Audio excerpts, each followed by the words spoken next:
Thanks to Massdrop, they've got a lot of cool gear, and they utilize the power of group buys to save you money. You can check them out at massdrop.com or click on the link in the description. Thanks to Corsair, they've got a lot of new stuff going on. Be sure to check out all of our booth coverage by clicking on the link in the description. Thanks to you guys, our Patreon members and our tech support members. We are trying to expand and hire new people, and we want to keep the integrity of our content. Thanks for giving. You guys are awesome.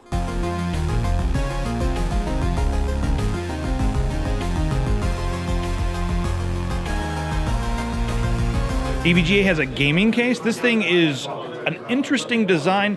The first thing that I noticed was all the I/O is right here on what you would consider the side of the case, but now it's the front of the case. So this thing is made to sit on your desk and display all your glorious graphics cards for your glorious computer. There's also hydro cooling going on with the Hydro QRC. It's water cooling. They've got their own custom water loop inside there. You want to go ahead and open it up for me, Jennifer, please? So they also said that this is plastic right now, but it's going to be aluminum or aluminium. There we go, that's lovely. So now we have 4 of the GTX, these are the 980 cards, but they're hybrid water and air cooling. And this is a loop that they put together. You can actually disconnect this while it's running. Right here, the fittings right there, you can actually pull that apart.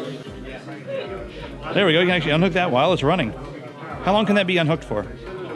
Let's not find out. we're not going to find out how long that can run for. So this case will also support 360 in the top, 360 in the front, up to an XL ATX. So it's pretty much, you can load this thing up. It's just interesting to have a case this is the front. That's just interesting. Speaking of what we normally think of the front, let's see the side here. So on this side, this comes down. I'll let you pull that out for me. So there you can see we have plenty of fans, rooms for a 360, and we have the slotted holes there for the screws. Thank you very much, EVGA, for the slotted holes. That makes it so much easier to install almost any brand of water cooling unit in the front. A lot of you guys are probably going to be going with the custom EVGA QRC cooling unit there, but that's nice. Now let's take a look at the back of this, or the other side. I'm sorry, the back is behind the motherboard tray, actually. This all opens up there. Here's the other side.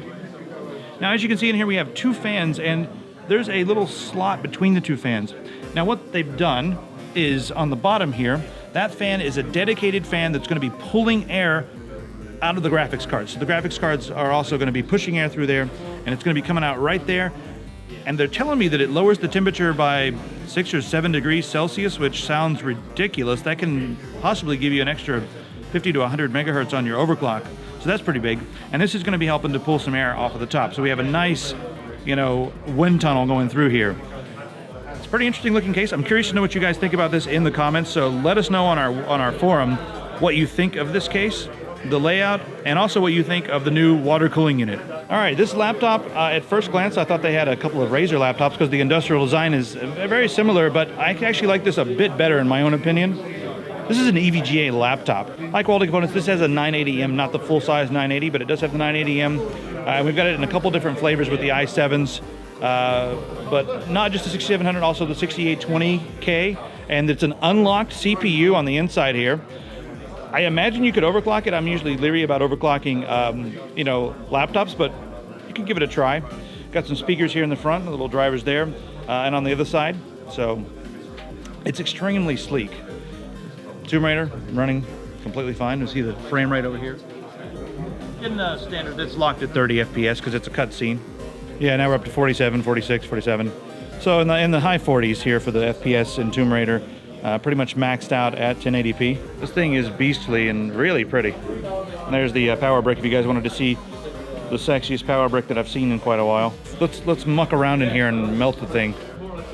Back to the overclocking. So yeah, we got it overclocked. That's a pretty good overclock for a laptop. So bringing up the multiplier there, and it's gonna dynamically rise up to that. So also you can overclock the memory. Overclocking on a laptop just feels dirty and wrong. But I guess as, just like everything else is dirty and wrong, as, time passes and things change, well, it's no longer dirty and wrong. We can touch this thing and make it do things. Yeah, it's almost acceptable to overclock these things. In fact, it is. This is the SC17G laptop. Hopefully more on this soon when we get one and play around with it. Right there.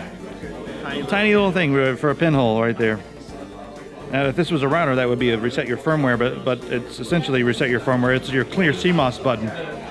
So this thing is really made for enthusiasts. Nice. We have a few audio prototypes here the EVGA is working on. You can see a dedicated PCI Express solution right there. It's got a couple of op amps, lots of capacitors on there. This will power your full-on 600 ohm headphones. We have SP diff on the bottom. The microphone input and also the headphone are going to be the full-size 1/4 inch plugs.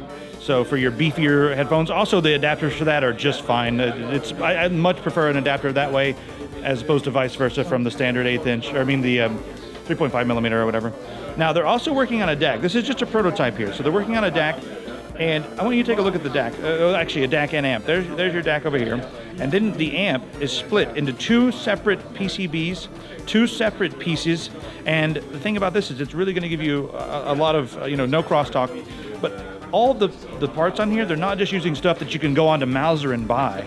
So they partner with AudioNote out of the UK. A lot of stuff sourced there. They do a lot of testing in Germany, and then they manufacture most of the stuff in Japan, and a lot of the capacitors and some of the other products or parts that are in here are completely custom to them, being made in Japan for them, and will be exclusive to them. I've tried this out with the Sennheisers over here, and also the Pioneers, and I can attest that these things sound phenomenal. The Sennheisers are a 300, I believe 303, maybe 320 ohm, I forget, but one of the cleanest DAC amps that I've heard. So it'll be interesting to see how it is when the final version comes out. All right, you guys have seen the EVGA Z170 classified. It's right over here. They now have the classified K, and that stands for killer, but they've made a few more changes. Just it's not just a new killer NIC. They do have the killer NIC on the back.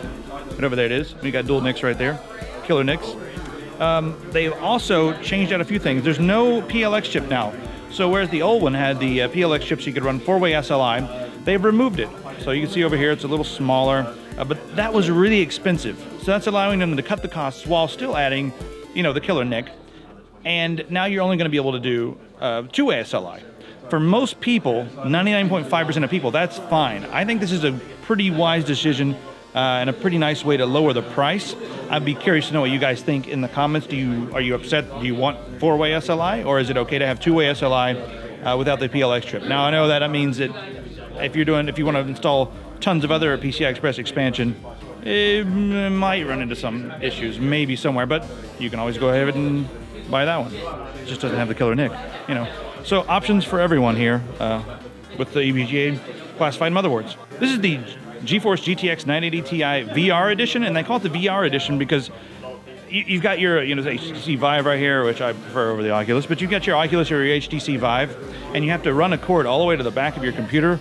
Well, what they've done is they've decided to put an HDMI 2.0 right here on board, and then you run it through this front panel.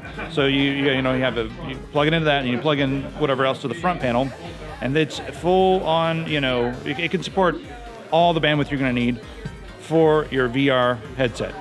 So that makes it way easier, and I'm hoping we're going to see more of this type of thing as VR starts to enter the home now that the Oculus is out and the HTC Vive is not out, but on its way. So that's kind of cool. All right, let's check out Mushkin. They've got a lot of stuff here, and we're going to cover it, and your mind's going to melt. But first off, let's start off with the Atom. Now the Atom is tiny, and they've been able to achieve large capacities like 128 gigabytes, read speeds of about 180, and then the writes of 80. Over here, we've got something very interesting. Now, these look like standard USB, flash drives, but they actually have a Phison controller, thanks to, smaller manufacturing processes and everything getting smaller, and they'll also go all the way up to 256 gigabytes. Now, we have 3 different sizes here and 3 different read and write speeds. Actually, the write speed, or the read speed on all these is going to be 400 megabytes per second. So that's ridiculous, and getting up there with like the maximum of USB 3, but not quite. But anyway, the top one here, that's going to have 310. I don't know why. 320 is what I want it to be. 310 on the right, and then moving on down 205, and then 100 on the right. So still all very fast, but read speeds 400. That's enough to install like a Linux distro on and use that to boot. All right, let's look at some SSDs. Now we have a whole line of different SSDs here. Let's start off with the first ones here. This is using these both are actually using the SM2256 controller, 560 and 515 on the read and write. And both of these are also going to feature some caching, some SLC cache to really help you hit those speeds. All right, let's move on over to something a little bit more extreme here. So we have the Reactor and the Striker. Striker is using the Phison, and the Reactor is using the SM2246 EM controller. Now, the only difference in these compared to what we saw last year at CES is the capacity. As you can see, up to 2 terabytes now, and then 1920, so close to 2 terabytes on that one as well. But right here on the bottom, this is pretty much the same thing using the SM2246 EM, 4 terabytes. It's ridiculous. And then, of course, we have 2 controllers on there for that, and then a bridge at the top. You actually could, since there's 2 controllers, you could run this in RAID, but it wouldn't really matter because, you know, SATA can't really do anything more than that. But still, this is going to be coming out probably Q2, so keep an eye for that.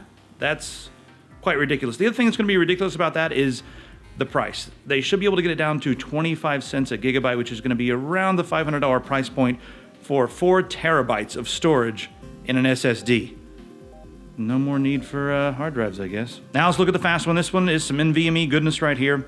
This is 512 megabytes, and the read and write on this are ridiculous. 2.5 and 1.5 on the read and write. So way up there. Also, 300,000 IOPS. So that's pretty fast for your randoms. It's not a random number, it's just freaking fast. And then also, this one right now, as I said, it was 512, but you can, if you get the, you know, extend it out to 110 millimeters, or, yeah, that should be right, 110, you'll be able to get a terabyte. So that'll be nice. U.2 compatible. And it'll also have an optional PCI Express expansion card or add-in card. So if you don't have one on your board or don't want to install it on your board, you can just use that. So there you have it. Lots of ridiculously fast drives, and we need to get some of these in and play with them. I'm actually, this is like going into one of my computers. That's ridiculous. And probably that one too. Maybe all of these are probably going into my computers. And that's in my pocket right now. All right, let me know what you guys think in the comments.